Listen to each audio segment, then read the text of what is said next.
According to the stress scale, of the top three most stressful life events, one is moving.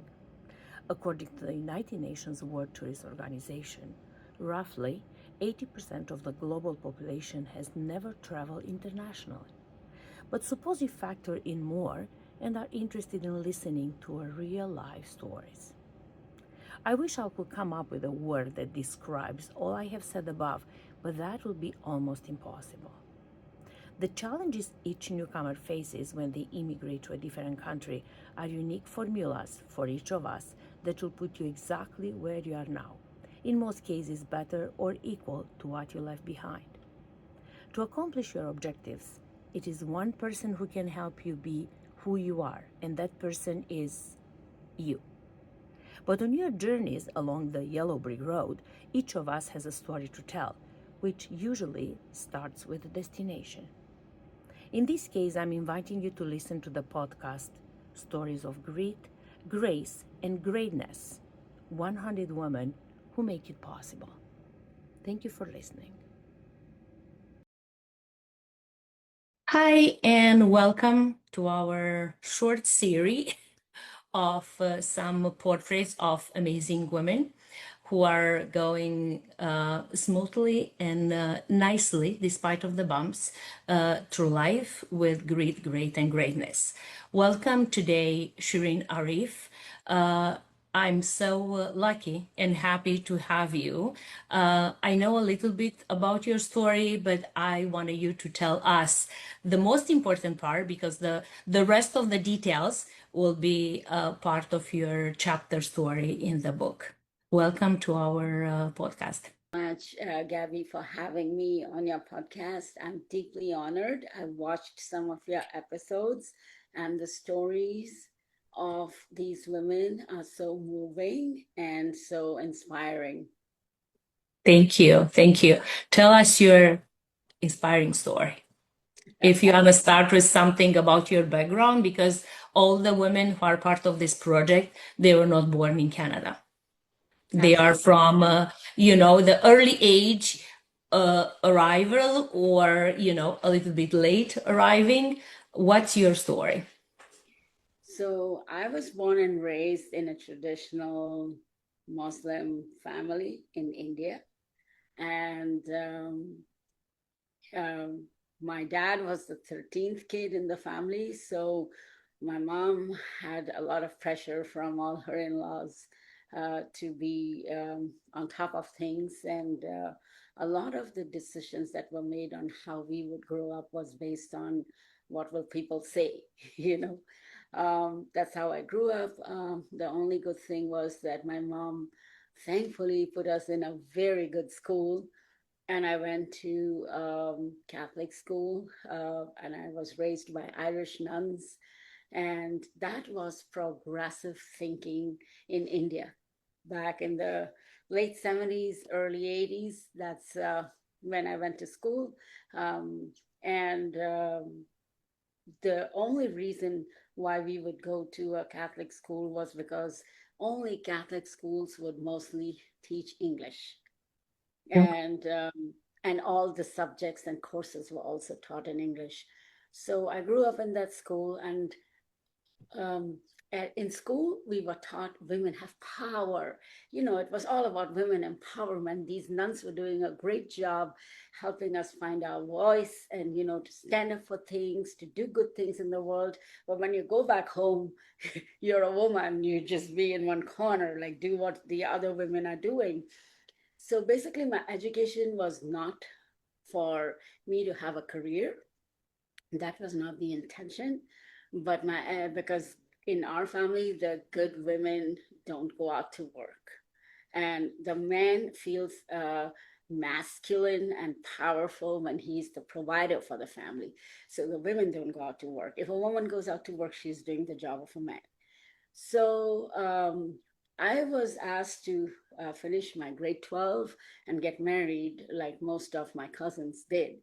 And I wanted to go to university. So I had to really struggle with that. And then eventually my parents let me go to university. My mother was a little bit worried that everybody else was getting married and I will be too old and not find the right husband for myself and all of that. But yes, and so the education would help me find that right husband because that's dowry, like you have an educated wife.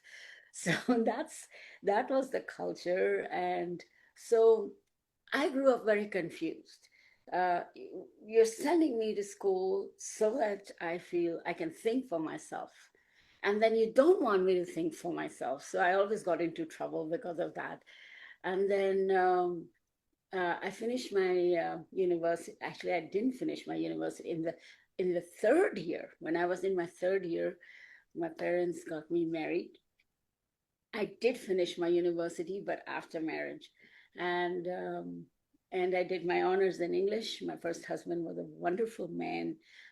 He was in those days a computer engineer, so it was a big deal in India back in the 80s, 90s, and so everything was going smoothly. What I didn't know, he was the only son. What I didn't know about him was that he was doing very serious drugs, and he had an addiction problem. And so, from being sheltered and raised in a very tight family where I didn't know much, like I wasn't allowed to talk to boys and, interact with them, to suddenly be married to a man. And then, nobody, like my father wasn't an alcoholic. I didn't have any clue about drugs. So my life went downhill because I didn't know what was drugs, how to deal with it, or anything. And when I discovered he did drugs, it was only I was already 6 months pregnant with my first daughter. So eventually, to cut a long story short, the rest of my married life with him, which was 8 years of marriage, most of it was spent with him going to rehab, and nothing really worked out of it. He came back from the rehab, did more drugs, more intensely. Eventually, he ended up with cancer and he passed away. Um, and then, so I was back in my parents' house, but in in those days there was such a stigma. Nobody was divorced in my family. Nobody Oh, left you their did house. divorce. I did You my mhm. so my sister-in-law is a doctor, and she could see what was not right. And we tried for 8 years. After 8 years, when he did not change and he got worse, my sister-in-law said, "Move on with your life, look after your daughter, and focus on her." So she sent me It's back. it's good that you have someone on your side because in different cultures, it's really Yes, hard to take this decision because it's a lot of pressure from the parents to stay in yes, that relation, either yes. if it's not healthy. Yes. So now my parents were embarrassed that if I come back, nobody's divorced in my family, then nobody will marry my sister, my younger sister. So they sent me back to my in-laws. My in-laws sent me back to my parents. Like 5 times I went back and forth from in two different cities. My in-laws were in a different city. My parents were in a different city in India.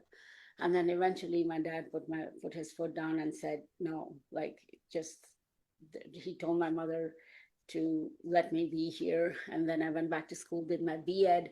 I became a teacher. My daughter went to the same school where I grew up with the Irish nuns. I told them what I was going Oh, through. so They were nice. so kind. They took me back in, and then I studied to become a teacher. They gave me a job before I got my degree. I was very good in my studies. And so I became a teacher. Everything was good. And I was still in my 20s, my late 20s. So my mother was worried that I cannot live the rest of my life all by myself. Get her married, get her married, get her married. So my second marriage was to a man from India who had immigrated to Canada, God knows, many years ago. He was 12 years older than me. He came to attend a family wedding. His sister was married to my dad's distant cousin. And so he attended the wedding. He saw me and he said he was divorced and he wanted to marry me. So my parents were very happy. They thought I'll have a good life in Canada. My daughter will have a good life in Canada. And even though I was scared because it's a new country, I don't have my dad there. I don't have any support. I don't know what I'll do if anything goes wrong. But my family said that, this is your chance. Think about your daughter. Her life will be better, because people think Canada is a land of opportunities and a better life, a better quality of life is the Western world. So I ended up getting married to this man, and then I came here on a spousal visa. Now, it took me 2 years to get my spousal visa from the time he applied, because I did not have custody of my my one Oh, kid. okay. Okay, and you have to apply for this first. Yes, Yeah. so it was a court proceeding. The court took its time, and then eventually I was granted custody. And so I landed here in October of 2005. My new husband, while I was waiting in India for 2 years, he went back to his ex-wife without telling me. And he had a kid from her he didn't remarry her. He had a kid from her, and I had no idea about this. So I come here in October. Now, I've never traveled to a foreign country. Okay, so I'm totally new to the Canadian culture, the Canadian system. I don't know anything. I am just totally relying on my new husband to help me, support me. He's all I have in this country, the only person. So I come here with my daughter, and he had said he got a house for us, and we used to talk on the phone, and in those days we had the messenger, and he used to say, I'm decorating the house today, I bought a TV, I will welcome you and everything. And once I come here, he puts me in this empty room. There is nothing there. There's just a mattress on the floor. And I am confused that, okay, like he said he was doing up the house and everything, what happened? But I was shy, and coming from the Indian culture, you don't question your husband. Your husband, yeah, yeah. Obedient wife. And so I thought, okay, maybe I'll have to ask later. I don't want to come through as a greedy person asking, where's the bed, where's the television?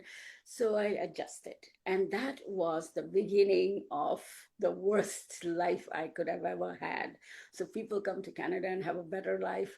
My life only went down. And so uh, How old you were, Shirin, during that time? so this was 2005. So I Okay, was 44 years old. Sorry, 34. 34 34. years old. And so I adjusted, and basically he would come and spend the evenings.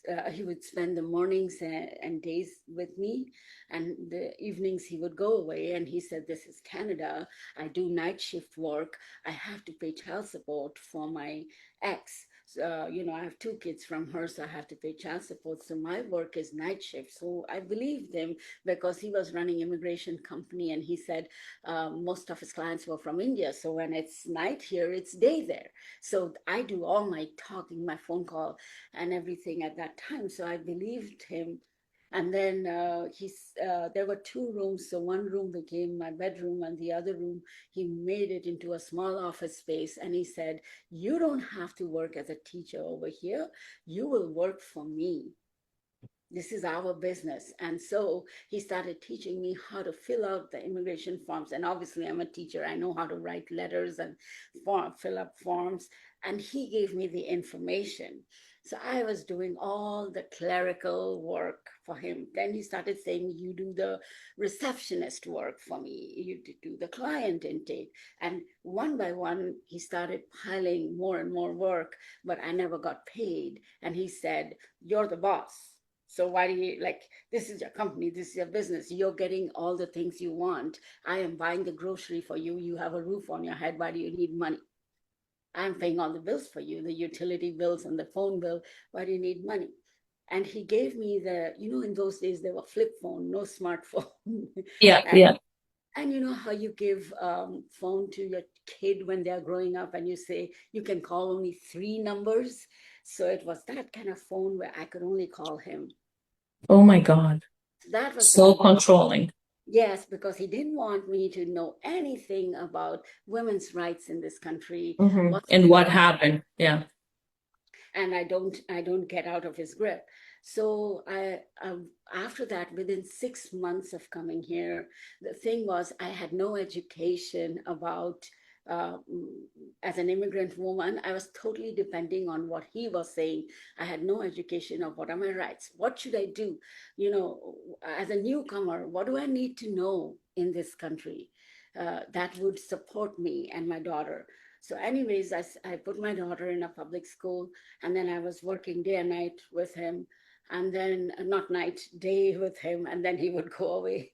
And then, you know, it was a hard life. We had no TV, we had nothing, you know, just look out of the window, no, nothing, absolutely no money. So where will I take the kid and go? So Yeah. it was hard. And within 6 months, I don't know if it was the stress. I couldn't tell my dad what I was going through. My mom didn't want me to come back because once I was divorced, that was shameful enough. So now the second time I had to make it work. There was no other way. So I adjusted, but something inside me made me feel like something is not right. And within 6 months of landing here, I didn't have proper winter clothes, just so you know. My daughter didn't have proper winter clothes. We didn't know how to dress up in layers. We didn't know how winter, like what kind of winter shoes. There are different temperatures. Um, like some You're days, coming from a world where is no winter. How do you know no, how to? I didn't know anything. And so within 6 months of coming here, my face was paralyzed. I had Bell's palsy. The right side of my face was paralyzed and my face was distorted. This eye would not close. It was open all the time. Even when I slept, the doctor gave me a glue to glue my eyes. I had to glue my eye to take a shower. And then I would drool when I would eat because these muscles You were all half of the gone. yeah. Yes, Yeah. paralyzed. So then he started saying I was ugly and he didn't like me and I should not ask him any questions. If I don't like his ways, I can go back, because he knew I cannot go back to India. Nobody wants me. I don't have money, you know. So Yeah. I had Oh to my God. adjust. And then his point was he wanted more kids, and I was so stressed for 2 years. I didn't have kids, and he used to say I'm evil and that God doesn't love me. And Oh so my I didn't know. So I went to see, I didn't know how to navigate the system in this country. God. I didn't know what was available to me as support. I was very scared. And one of the fears was also that I wasn't a citizen of this country. Like, you know, I was born in Yeah. India. I know everything about India. I didn't know everything about this place. Like, Yeah. I'm not saying I know you know what I mean. I'm not saying I know Yeah. everything about Yeah. India, but Yeah. But here, there, your status when you arrived, your status was a permanent resident, correct? Like you yes, had yes, all the rights, kind of. yes. So I was But a you didn't permanent. know how to access the system, like where to No, go. And the no. only information you have, it's whatever To this man, he did provide it to you. Maybe this yes, was the reason why he kept you, under control. closed caption in a room Yes, with yes, no social media, no internet. During the time was not yes, too much on the yes, internet, but no TV, no nothing. yes, If you knew that there are programs with the College of Teachers who help you to navigate the system and assess your education and kind of put you back. But again, your issue was the fact that you didn't have that information and you did not have access how yes, to, because again, yes, you didn't know that, oh, I can go to the library and open a computer and go there or speak with people. And again, a lot of burden is coming to the culture. And I think this is the problem we have, because we are born and raised in a culture where we are like, as you mentioned, you don't, question your husband. You don't, as a wife, as a woman, the status quo was like, you do your job in the house, you cook, you take care of the kids, you bring more kids to the world. That was your job.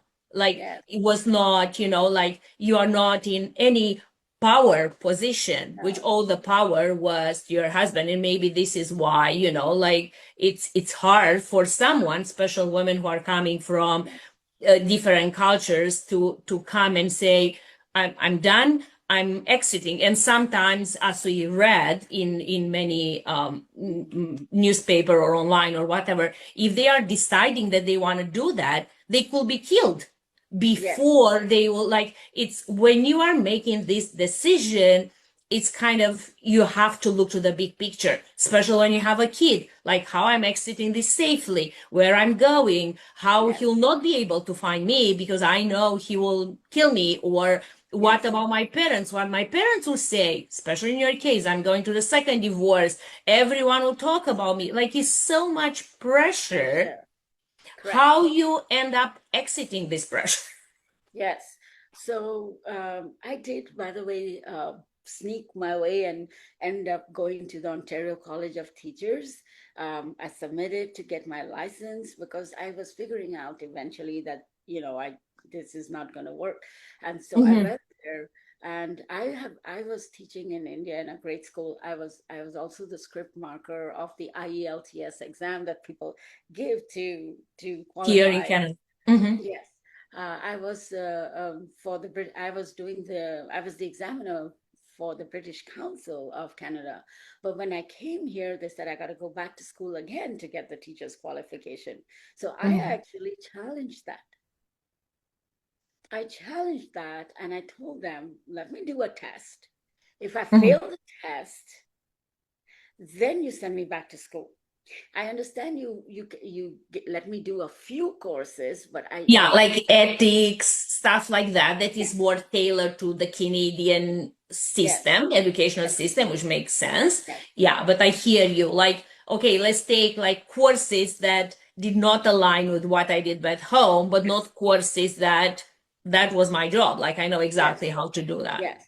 And I made an appeal. I made a request. I got my license to teach with two conditions where I had to do two additional basic qualifications. I did them from York University online. When my ex used to be away and not with me, I would study, and Oh do my that. God. So that's how I got that, but he didn't allow me to work. He didn't allow me to work.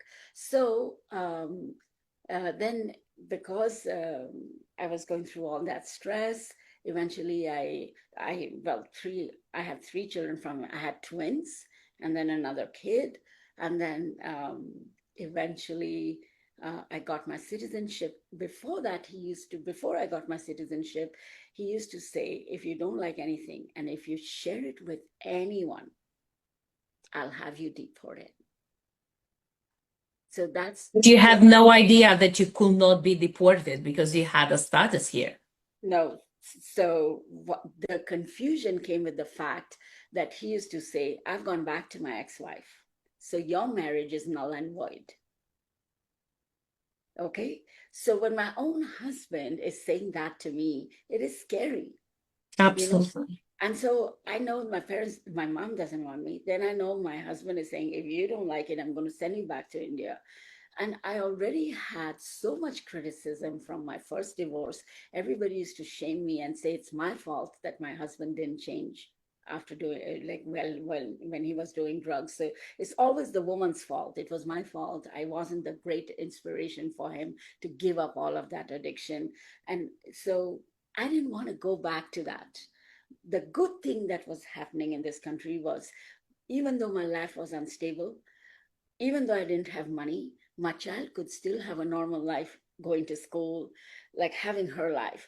So yes, and then if there were health issues, like I wasn't like my life didn't depend on someone else paying my doctor's bills. So Mhm. that was very helpful, especially because after that, because I continued in such a toxic marriage, I eventually ended up having cancer. So I had paralysis, and then a few years Oh my later, God. in 2013, eventually I was diagnosed with cancer. And the cancer was a thyroid cancer, which had its hormonal imbalance, of course. And it was, Due to all the stress you have been accumulating over years without, not before, knowing, because you were aware, but you just yes, say, I can do it, I can do it, I can yes, do it. But your body said, no, you cannot. And if you yes, don't stop, I will make a point and I will stop you. yes, And how that another hit on your life balance. yes. So it was a lot. I was a mother of 4 children. My youngest kid was 3 years old. My twins was 6. My older daughter was in university, first year, or I think second year, and she was working night shift in a McDonald's to support her education. And I ended up having cancer, and that was the greatest gift of my life. It's been 11 years ago. This November, it's going to be 12 years. I survived a cancer that had spread to my lymph nodes. I could survive that because that cancer gave me the courage to stand up and say, I'm done. And and that was the mother, because I realized that when I was diagnosed with cancer, he walked out. He thought, I'm going to die. So he dumped us, abandoned us, and went back to his ex-wife. So that's the year, that's the time I realized, okay, this is the reality, this is the truth. Now I realize that my kids have only me and their father is not going to show up. So I have to live and that my life matters. That was the pivotal point. That's the gift that cancer gave me. And so I wrote a book. I've written more than one book. My first book is called The Second Wife, because my ex-husband used to scare me and say, if this country knows I'm with my first wife, that means you become my second wife, you will be deported. So I owned my fear and I put that out in the world because I'm not a home breaker. I put it out in the world. Okay, I am the second wife. Okay, this is what happened to me. And I wrote the immigrant journey. I wrote what I went through, not knowing that I was living in a bubble in this country where women's rights are so important. Women have so much power. And I was in that bubble of fear that I will be deported. So there were lots of good things that I got in this country, my dignity, my respect.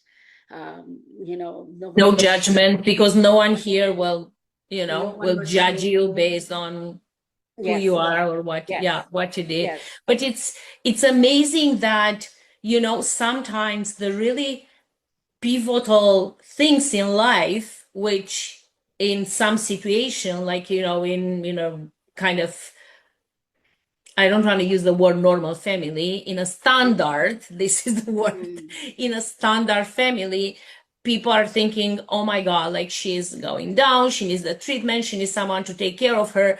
You flip the coin and say, no, I'm using this since he left, because maybe if you're looking back right now, you are thinking, what if I was not diagnosed with cancer? I would still be with him and I was still suffering this without yes, knowing that actually he was living a double life. The yes, fact that he was continuously, I don't want to question the other women, like yes, how she was accepting that, because she needs to, like, I'm sure life gave her back a lot of lemon doing this, yeah, because I'm sure everyone is, like in this life, everyone is paying back for whatever you do, good or bad. yeah, You'll get the return the same with the same token. But I'm, like the fact that with 4 children, not with one, with 4 children, being, yes, now you are a citizen, that nothing will happen, but you are like, okay, he left. I'm sick. I have cancer. Like, I'm not sick that, like I have diabetes or what. I'm not saying that this is better than or the yes, worst, I know but what you you're are saying. having kind of the worst diagnosis in the world right now, and one of the worst diagnoses in the world. And you are like, no, this is actually what empowers me to move on Yes, and say, forget about everything. I can do it. How you did yes. it? Well, actually, in all honesty, the other woman didn't know that he had married me. So he actually cheated on her as well. It wasn't her fault. She was in shock when I eventually confronted her when I had cancer. But I took she my, she divorced him, correct? Yes. And she thought he was single and that they were repairing their marriage and things were getting better and looking up. So maybe he was coming back because she was the mother of two children. She was a nice lady. And so she didn't know what he was up to. But what I'm trying to say is because he did immigration, he knew the system, he exploited it. You know what I mean? He exploited it. Yes. So at any given time, even when he went back to her, on paper, they were divorced. On paper, legally, he had only one wife. That was me. But he was dealing with two wives off record. You know what I mean? Yes. So he And exploited how, this. when, after how many years, if I can ask, and if you answer, after how many years she figured out that it's another woman in his life with 3 children? I reached out to her. I found her on Facebook. Thank God for Facebook. I found her on Facebook, with new pictures of him and the new babies and all that. And so I reached out to her and I said, I would like to have a conversation with you. And then I, met her at a mall and I asked her what was her relationship with him. And we had a heart-to-heart conversation. Oh my God. I told her he was married to me. So she went back and she confronted him and he denied it. He said Obvious. he said What do you expect on saying, yes, yes, I did it? Yeah. yes. How He many said years, Shirin? How many years? uh, so I came here in 2005 and this was in 2013. Oh my Eight God, years ago. for all 8 years. these years. For all Yes. these years. And then he said, and then he denied that he was married to me. He denied that these were his children. And so that was another pivotal point for me that he denied they were children. So that's when I started exploring the system and I said, no, I want to draw the line and move on with my life. I got to figure out my life. If I can do all this work for him and help him make money, I can do that for myself. And I wanted to give myself a chance. So I went and asked a social worker, told her everything. And they were like, because he's very rich and he knows how to navigate the legal system, he can pay a lot of money, get a lawyer. They were like, you don't have the money, how are you going to fight him? So there were certain challenges and This is eventually what the social worker was telling you instead of saying, yes, no, no, no, just exit the marriage and we'll guide you, we'll she help you, said we'll. no, she said to exit the marriage, but she said there's no point in fighting him Oh, for in him fighting. I got because it. he Yeah, had yeah. fabricated everything. His taxes are, he doesn't show everything. So there was not much, like it would require a very expensive lawyer and lots of Hmm. money. And you So I, don't want to waste the yes, time, the money you don't have. yes, and I had cancer. Yes. And no one knew if the cancer will come back, how long I live. So her commitment was towards the children, and she said, "You want to make sure that you have a shelter, like a home, and do the Hmm. settlement and get it over with." So eventually, I found a lawyer. I was referred to the Barbara Schiffer Clinic, where I found a lawyer. And when they heard my case, usually I qualified for legal aid, which is $1,000, but Hmm. she fought my case pro bono. That's Oh the my support God. I got She from. was so impressed. I'm 100% She did sure she was not. like shocked, not Yes, impressed. Shocked is the yes, word with what he have been through. And she was like, no, you don't, this guy doesn't deserve mercy. no.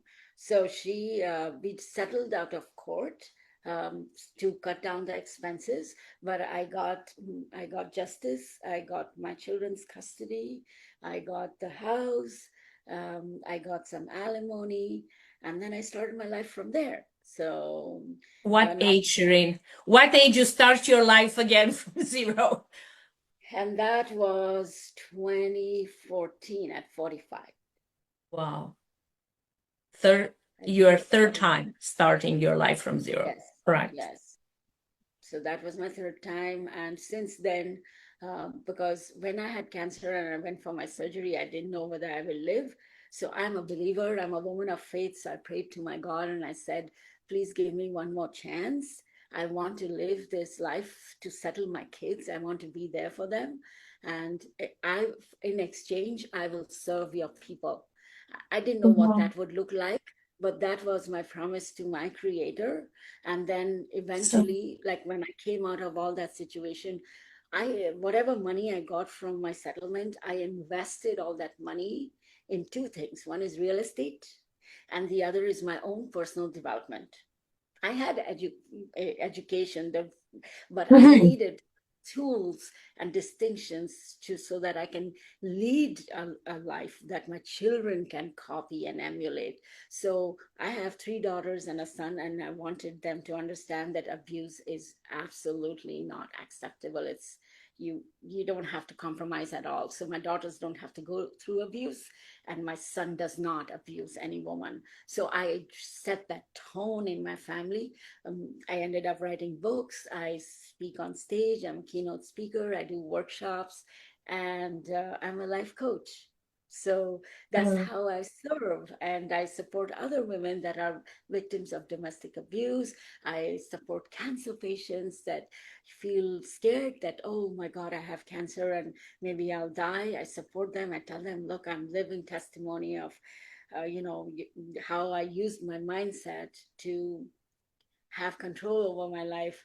So that's what I do for a living. And it's this, it this was possible only in this country of opportunity where yeah, there's no but I have to say that is something that it's one point here that your culture help you to overcome that, because yes, your faith and the structure, because you have been raised, yes, recognizing that someone is watching you, that yes, someone, you'll do again, you'll do good, you'll get good in return, focus, yes, affirm that things will go well, like all this affirmation, everything, like this is a part of your culture, because part of your culture drain you down, like you yes, can't do this, you are not allowed to do this, doesn't matter yes, where you are, stuff like that, no and no and no. But here is coming another half part of your culture that put you where you are right now, because I perfect. think part of your culture help you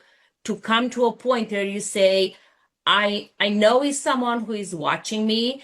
I know that I didn't do anything wrong. I all my life I was trying to be the best I could be, Yes, and I just need some light that will, this light bulb that will say, yes, start doing this and everything will be okay. And I'm sure that was the moment where he came and say, yes, I want to do this, or I'll pay, forward everything I got in return of yes, a happy life, a healthy life, a fulfilled life, because you sound like you did so much in the short time yes, for that 5 years. you, exact, in 5 years that you didn't do in 45. Mm. That's true. And then the what you say is very right. And people talk about resilience expert, resilience coach. Faith is what feeds resilience. Really That nice. was the gift from my culture. Also, the healthy food habits, the home cooked food, balanced meal, because the Indian culture will have a bit of rice, which is carbs, and lentils, which is proteins, and a meat and a vegetable. So all that helped me um, with supporting my health and wellness as well. Then practice. I went into so when I had when we were having the mediation. Meetings for mediation, so the person was asking me, like, how do you support yourself? Are you going for counseling? Are you on any medication? Do you do drugs? What do you do? Because this How is you a deal with, yeah, yes. And I told he was surprised. I said yoga, which is from my culture, and meditation, which which is is from from your my culture. culture. Yeah. So Yeah. that was what I brought on the table, and it's my yoga and meditation that helped me through the most difficult times. I did yoga, I did meditation, and right after meditation, I was journaling. That's how my books came into being. So Yeah, but start journaling. I'm yes, sure we'll find more because you have time. You start preparing your chapter for our book. right now. Yes. You still have time. Before we'll end, I just want to ask you, if it's one thing that you're looking back to these 45 years that you will do, doesn't matter when, what stage, with what part of your marriage is first or the second, you will do differently than you did. What will be that one? What I don't like the word advice, but if you look back and something strike you during these 40-ish years, and you'll say, if I did that changed drastically my life and where I am today. One thing, what that thing will be. So as I reflect on my life, I feel the one thing that I would say is trust yourself, your gut. Mm-hmm. It never lies. It never lies to you. Like So many times you had that red that the red red flag, flag, yeah, and you always dismiss that. You say, no, it's not the time. No, no, no. Maybe I'm seeing stuff, wrong yes, or whatever. yes, Yeah, trust your gut and just move on. yes, Whatever your gut is saying. yes. The gut doesn't lie. There's a difference between what the gut says and what the chatter says here. That voice What's from the difference between how you connect the brain with the heart? This is the hardest part, because sometimes the heart is more powerful than what the brain is saying. yes, but you know how people say sometimes there's a chatter, chatter, chatter. The brain inside is criticizing everything that you're doing, Mm-hmm. taking Mm-hmm. out. So the difference, what is the difference between that voice and this voice? Is that this one will criticize and tear you down. This one knows, and it'll tell you, go for it or don't go for it. So there's a difference. This one doesn't tear you down, it supports you. It has a wisdom and intelligence that is beyond what you can grasp. Like you may be not aware of it, but it will warn you, it will tell you, and it cares about you. The one here is the one that criticizes you brings in self-doubt. So that's the difference between the two voices. I'm talking about this voice. Trust your gut, your intelligence. It will never fail you.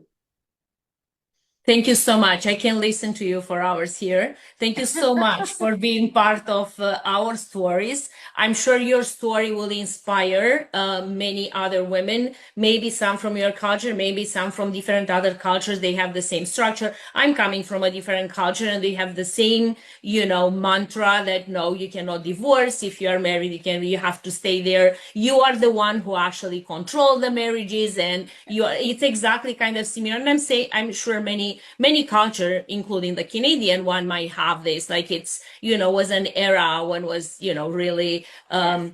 a stigma that you can't divorce because you are kind of the black sheep in the family. Yes. Thank you once again, and I'm so looking forward to the chapter. Appreciate your time, and I wish you all the best, and I'm sure I will see you soon. Thank you so much once again. Thank you for having me.